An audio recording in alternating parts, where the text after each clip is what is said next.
삶이란 얼마나 취약한 것인가. 30해 동안 쌓아온 가정이 단 한 장의 종이 한 장에 무너질 수 있다면, 평생 믿어온 진실이 한순간에 모래성처럼 무너져 내린다면 과연 사람은 그 상실감을 어떻게 견뎌낼 수 있을까? 의사의 손에서 건네받은 혈액검사 결과지를 움켜쥔 채 나는 인생에서 가장 잔인한 진실과 마주했다. 내 딸이 내 피를 물려받지 않았다는 사실. 죽음보다 무거운 배신의 무게가 가슴을 짓눌렀다. 30년간의 거짓말이 이제 와서 모든 것을 산산조각 내고 있었다. 병원 복도의 차가운 형광등 아래 나는 얼어붙은 시간 속에 홀로 서 있었다. 안녕하세요, 여러분. 인생담소의 오늘 이야기는 한 가정의 가장이 마주한 충격적인 진실과 그 후의 선택에 관한 이야기입니다. 인생의 갈림길에서 우리가 내리는 결정들이 어떻게 우리의 미래를 형성하는지 함께 생각해보는 시간이 되길 바랍니다. 구독과 좋아요로 더 많은 인생 이야기를 함께 해주세요. 딸 지은이의 결혼식을 일주일 앞둔 5월의 어느 날이었다. 벚꽃이 흩날리는 거리를 걸으며 나 정호는 가슴이 뿌듯했다. 평범한 가장으로 아내 선영과 딸 지은이와 함께 누구보다 행복한 가정을 이루고 있다고 자부했다. 내 인생의 자부심이자 보람은 바로 이 가족이었다. 우리 집 거실에는 지은이의 성장 과정을 담은 사진들이 가득했다. 첫 돌 사진부터 대학 졸업식까지 시간의 흐름을 고스란히 담은 액자들 속에서 지은이는 항상 웃고 있었다. 특히 아내와 지은이가 나란히 찍은 사진은 마치 거울을 보는 듯 닮아 있었다. 같은 눈매, 같은 미소, 같은 웃음소리. 우리 집은 그렇게 웃음소리가 끊이지 않는 화목한 곳이었다. 퇴근 후 저녁 식탁에 둘러앉아 지은이의 결혼 준비에 대해 이야기를 나누던 그날 밤, 지은이가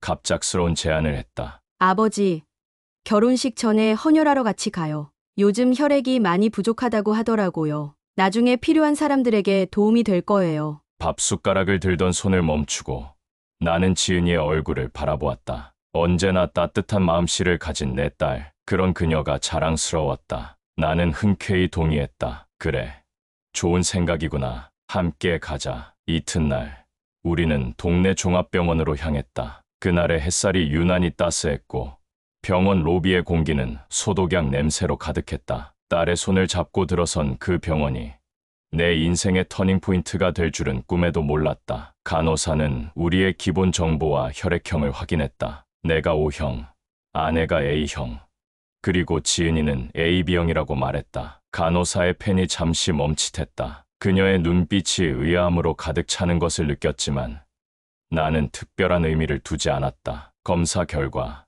지은이는 수혈 부적합 판정을 받았다. 혈액 내 항체 수치가 비정상적으로 높다는 이유였다. 의사는 진료실로 우리를 불러들였다. 하얀 가운을 입은 그가 미간을 찌푸리며 우리 부녀의 혈액형을 다시 한번 확인했다. 정호 씨가 O형이시고 따님은 AB형이라고 하셨죠? 나는 고개를 끄덕였다. 의사의 표정이 점점 무거워졌다. 유전학적으로 O형 부모에게서 AB형 자녀가 태어나는 것은 불가능합니다. 그 말은 천둥처럼 내 머릿속을 강타했다. 의사의 설명은 점점 희미해지고 귓가에서는 이명만이 울렸다. 내 시야가 흐려지기 시작했다. 아마도 기록상 오류가 있거나 혹은 의사는 말을 끝맺지 못했다. 그의 눈에는 동정과 불편함이 교차했다. 정호 씨, 괜찮으시다면 친자 확인을 해보시는 게 어떨까요?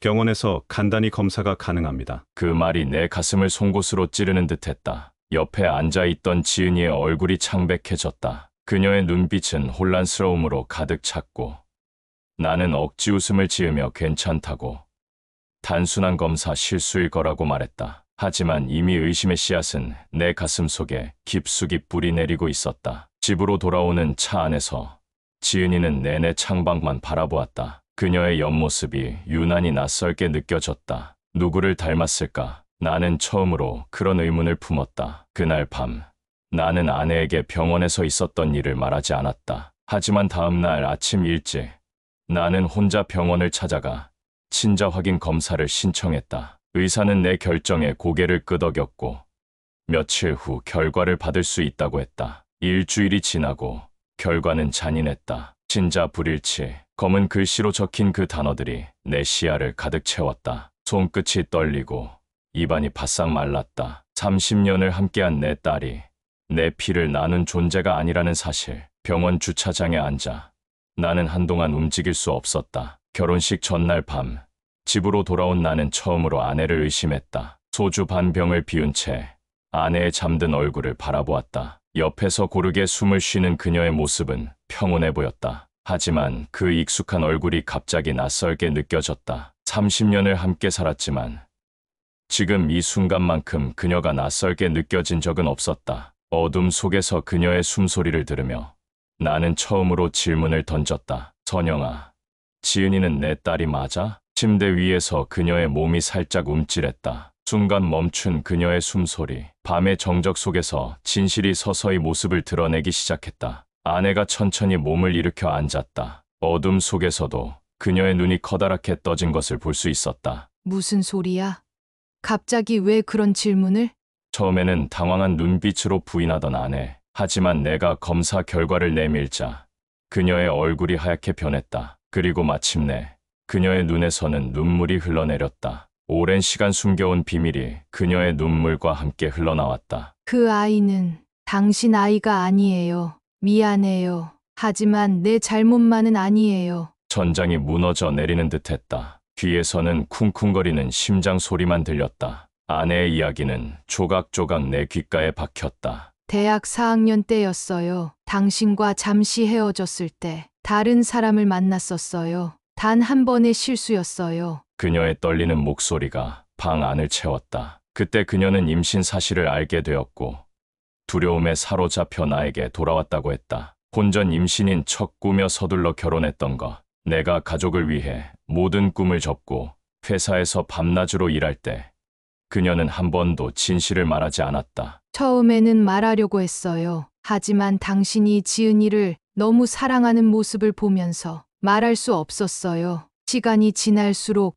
더 말하기 어려워졌어요. 나는 침대에서 벌떡 일어났다. 갑자기 방 안의 공기가 질식할 것 같이 무거워졌다. 손으로 벽을 짚으며 나는 거실로 비틀거리며 나왔다. 식탁 위에는 지은이의 결혼식 리허설 사진이 놓여 있었다. 웨딩드레스를 입고 환하게 웃고 있는 지은이, 내 곁에서 proudly 서 있는 내 모습. 그 사진을 보는 순간 분노가 치밀어 올랐다. 손에 잡히는 대로 물건을 집어 던졌다. 유리잔이 벽에 부딪혀 산산조각 났다. 바닥으로 떨어진 나와 지은이가 함께 찍은 사진 액자. 금이 간 유리 너머로 웃고 있는 지은이의 얼굴이 왜곡되어 보였다. 30년이야. 30년 동안 날 속였어. 내 고함 소리에 아내는 무릎을 꿇고 울었다. 분노와 배신감이 온몸을 타고 흘렀지만 나는 딸의 결혼식을 망칠 수 없었다. 그날 밤 나는 아무 말 없이 소파에 누워 잠든 척했다. 하지만 내 가슴속에서는 이미 복수의 불씨가 타오르고 있었다. 다음 날 나는 마치 아무 일도 없었던 것처럼 딸의 결혼식장으로 향했다. 턱시도를 입고 완벽한 미소를 지으며 하객들을 맞이했다. 지은이의 손을 잡고 레드카펫을 걸을 때 내 심장은 산산조각 나 있었지만 얼굴에는 미소를 머금었다. 우리 딸, 정말 예쁘구나. 떨리는 목소리로 내뱉은 말. 지은이는 눈물을 머금고 내게 미소 지었다. 그녀의 눈빛은 순수했고 그 모습에 잠시 내 마음이 흔들렸다. 하지만 어젯밤의 기억이 다시 밀려왔다. 그녀는 내 딸이 아니었다. 화려했던 결혼식이 끝나고 신혼부부는 허니문을 떠났다. 집에 돌아온 나는 서랍에서 미리 준비한 이혼 서류를 꺼내 아내 앞에 내려놓았다. 형형색색의 장미 꽃다발로 장식된 거실과 대조적으로 내 목소리는 차갑게 식어 있었다. 모든 재산 분할 없이 당장 나가. 30년 동안 날 속인 대가야. 선영의 얼굴이 창백해졌다. 그녀의 입술이 떨렸고 눈에서는 눈물이 흘렀다. 결혼식 동안 웃음 짓던 그녀의 얼굴은 이제 공포로 가득 차 있었다. 제발 이러지 마. 우리 다시 시작할 수 있어. 지은이는 여전히 우리 딸이야. 하지만 나는 더 이상 그녀의 눈물에 마음이 흔들리지 않았다. 내 심장은 이미 단단한 돌로 변해버린 듯했다. 한때는 사랑으로 가득했던 이 집은 이제 차가운 저기로 가득 찼다. 딸, 지은이가 내 딸이라고. 피 한 방울 섞이지 않은 남의 아이를 30년 동안 내 딸이라 속인 내가 할 말이 아니지. 그날 밤 선영은 작은 가방 하나만을 들고 집을 나갔다. 그녀가 떠난 후 텅 빈 집안은 이상하리만치 조용했다. 거실 소파에 앉아 나는 쓸쓸히 소주를 마셨다. 사진 속에서 웃고 있는 우리 가족의 모습이 이제는 가짜처럼 느껴졌다. 나는 지은이에게는 진실을 말하지 않았다. 그저 냉담하게 연락을 끊었다. 문자도 전화도 받지 않았다. 신혼여행에서 돌아온 지은이는 어머니가 집을 나간 사실에 충격을 받았다. 여러 차례 나를 찾아왔지만 나는 문을 열어주지 않았다. 내가 품은 분노는 지은이에게까지 번져가고 있었다. 아빠, 제발 문 좀 열어줘요. 무슨 일이 있는지 이야기라도 해요. 현관문 밖에서 들려오는 지은이의 목소리에 가슴이 찢어지는 듯했지만 나는 입술을 깨물며 참았다. 그녀가 모르는 사이에 나는 이미 선영의 과거를 파헤치기 시작했다. 오래된 대학의 앨범, 일기장, 편지들, 모든 증거를 수집해 법적 대응을 준비했다. 사설 탐정을 고용해 선영의 과거를 조사했고 마침내 지은이의 생물학적 아버지를 찾아냈다. 한때는 선영의 연인이었던 그 남자는 이제 파산한 중년의 노숙자가 되어 있었다. 서울역 근처 노숙자 쉼터, 그곳에서 그를 처음 만났을 때 나는 충격을 받았다. 낡은 외투를 걸친 그의 모습은 초라했지만 지은이를 닮은 눈매가 선명했다. 까맣게 그을린 얼굴, 지저분한 수염. 그러나 그 눈만은 지은이의 그것과 똑같았다. 당신이 최동은 씨입니까? 그가 놀란 눈으로 나를 바라보았다. 내가 누구인지 그는 알지 못했다. 하지만 내가 선영의 이름을 언급하자 그의 눈에 불안감이 스쳤다. 공원 벤치에 나란히 앉아 나는 그에게 모든 사실을 말했다. 그가 지은이의 생물학적 아버지라는 사실, 그리고 내가 30년 동안 속아왔다는 사실을. 그의 얼굴이 점점 창백해졌다. 당신이 책임질 시간이다. 그에게 건넨 나의 제안은 충격적이었다. 그의 눈빛에는 공포와 당혹감이 교차했다. 하지만 나는 이미 돌아갈 수 없는 강을 건너고 있었다. 지은이에게 진실을 말하고 선영과 함께 책임지라. 내 말에 그는 고개를 숙였다. 노숙자 신세가 된 그가 어떻게 책임을 질 수 있을지 우리 둘 다 알지 못했다. 하지만 나의 목적은 책임이 아닌 복수였다. 그들이 느낄 혼란과 고통, 그것이 내가 원하는 결과였다. 법정에 선 선영의 얼굴에는 수치심이 가득했다. 나는 그녀를 명예훼손과 사기죄로 고소했고 그 소식은 삽시간에 퍼져나갔다. 지역 신문에도 기사가 실렸다. 30년 가정 사기극이라는 제목의 기사, 이웃들의 수군거림, 친구들의 동정 섞인 시선. 하지만 그 모든 관심 속에서도 내 마음은 공허했다. 법정에서 선영은 작은 목소리로 자신의 죄를 인정했다. 판사의 질문에 그녀는 떨리는 목소리로 대답했다. 네, 저는 남편을 속였습니다. 하지만 우리 가족을 지키기 위해서였습니다. 그녀의 변명이 가슴을 찔렀다. 가족을 지키기 위해. 그 가족은 애초에 거짓으로 시작된 것이었다. 내가 30년간 바쳐온 시간과 정성, 그 모든 것이 거짓말 위에 세워진 모래성이었다. 재판이 끝난 후 법원 계단에서 기자들의 플래시 세례를 받으며 나는 문득 이 모든 것이 무의미하게 느껴졌다. 이겼지만 승리의 기쁨은 없었다. 오히려 텅 빈 가슴만 남았다. 지은이가 찾아온 건 재판 직후였다. 창백한 얼굴로 내 앞에 선 그녀의 눈에는 혼란과 배신감이 가득했다. 그녀는 이미 모든 진실을 알고 있었다. 선영이 모든 것을 털어놓았던 것이다. 그래도 아빠인 줄 알았어요. 난 진짜 그렇게 믿었어요. 지은이의 목소리가 떨렸다. 그녀의 말 한마디 한마디가 내 가슴을 찔렀다. 처음으로 나는 내 복수의 무게를 느꼈다. 분노의 눈이 멀어. 나는 정작 가장 상처받을 사람이 누구인지 보지 못했다. 왜 저한테는 말도 안 해주셨어요? 저는 아무것도 모르고 신혼여행에서 돌아와 이런 상황을 맞닥뜨려야 했어요. 지은이의 눈에서 눈물이 흘러내렸다. 친구들의 눈앞에서 부모가 갈라져 나가는 모습을 지켜봐야 했던 지은이, 생물학적 아버지가 노숙자라는 사실을 알게 된 충격, 그리고 무엇보다 자신을 키워준 내가 등을 돌렸다는 배신감, 그 모든 것을 홀로 감당해야 했던 그녀의 어깨가 얼마나 무거웠을까. 그날 밤 비가 내리는 창밖을 바라보며 나는 오랜 시간 생각에 잠겼다. 내 복수는 성공했다. 선영은 법적 처벌을 받았고 사회적으로도 매장되었다. 하지만 이 모든 과정에서 가장 큰 상처를 입은 것은 지은이었다. 아무런 잘못도 없는 그 아이가 가장 큰 대가를 치르고 있었다. 복수는 끝났지만 내 가슴은 여전히 텅 비어 있었다. 승리의 기쁨도 정의의 쾌감도 없었다. 그저 30년간의 추억이 유리 조각처럼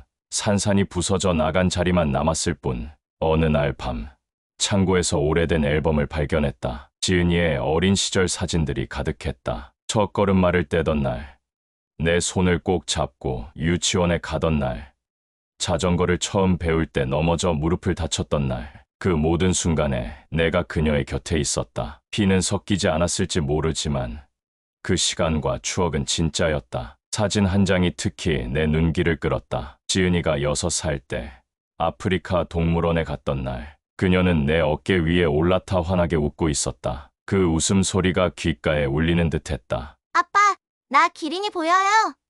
우와, 정말 커. 갑자기 눈물이 왈칵 쏟아졌다. 내가 복수의 눈이 멀어 보지 못했던 것. 그것은 바로 내가 30년 동안 그녀의 진짜 아버지였다는 사실이었다. 생물학적 유대는 없었을지 모르지만 정서적으로, 정신적으로 나는 그녀의 아버지였다. 그 사실을 부정하는 것은 내 인생의 30년을 부정하는 것과 다름없었다. 떠나기 전 나는 지은이에게 마지막 편지를 썼다. 내가 널 미워하려 했던 건 아마 내가 너를 진짜 내 딸처럼 사랑했기 때문일 거야. 내 첫 걸음마, 첫 학교 등교, 첫 사랑의 아픔까지 그 모든 순간을 함께한 건 부정할 수 없는 진실이야. 피보다 진한 게 있다면 그건 아마 우리가 함께 흘린 시간의 무게일 테지. 내 생물학적 아버지가 누구인지는 중요하지 않아. 중요한 건 누가 너를 키웠고 누가 너를 사랑했는가 하는 것이지. 그 점에서는 내가 내 아버지야. 언제나 그래왔고 앞으로도 그럴 거야. 용서해 줄 수 있을지 모르겠지만 시간이 지나면 너도 이해할 수 있길 바란다. 사랑한다. 내 딸. 편지를 포스트에 넣고 나는 가방 하나만을 들고 해외로 떠났다. 낯선 거리의 카페에 앉아 창밖으로 내리는 비를 바라보았다. 문득 지은이의 결혼식 날, 그녀가 내게 건넨 미소가 떠올랐다. 그 순간만큼은 세상 그 어떤 혈연 관계보다도 강한 유대감을 느꼈었다. 아마도 진정한 가족이란 피의 연결이 아닌 마음의 연결인지도 모른다. 30년간의 거짓말 속에서도 우리가 나눈 사랑만은 진실이었다는 생각이 들었다. 어쩌면 용서라는 것은 상대방을 위한 것이 아니라 자신을 위한 것인지도 모른다. 과거의 아픔에 사로잡혀 살 것인가? 아니면 그 상처를 딛고 일어설 것인가? 그 선택은 결국 나의 몫이었다. 그날 이후로 6개월이 지났다. 오늘 아침 이메일 한 통을 받았다. 지은이에게서 온 메일이었다. 그녀는 내 편지를 받았다고, 그리고 이해한다고 썼다. 만나자는 제안도 있었다. 나는 천천히 커피잔을 들어 올렸다. 이제는 과거의 그림자에서 벗어나 새로운 아침을 맞이할 시간이었다. 생물학적 유대는 없을지 모르지만 우리가 함께 쌓아온 30년의 추억과 사랑은 어떤 DNA 검사 결과보다 강했으니까. 인생에는 때로 우리가 감당하기 힘든 진실이 숨어 있습니다. 하지만 그 진실을 어떻게 받아들이고 어떻게 나아가느냐는 우리의 선택입니다. 정호의 이야기가 여러분께 작은 위로와 성찰의 시간이 되었기를 바랍니다. 가족의 의미, 용서의 가치에 대해 다시 한번 생각해보는 계기가 되었길 바랍니다. 인생담소를 찾아주신 여러분, 오늘도 귀한 시간 함께 해주셔서 감사합니다. 더 많은 인생의 이야기를 나누고 싶으시다면 구독과 좋아요 부탁드립니다. 여러분의 응원이 더 좋은 이야기를 만드는 원동력이 됩니다. 다음 이야기에서 또 만나요. 행복한 하루 되세요.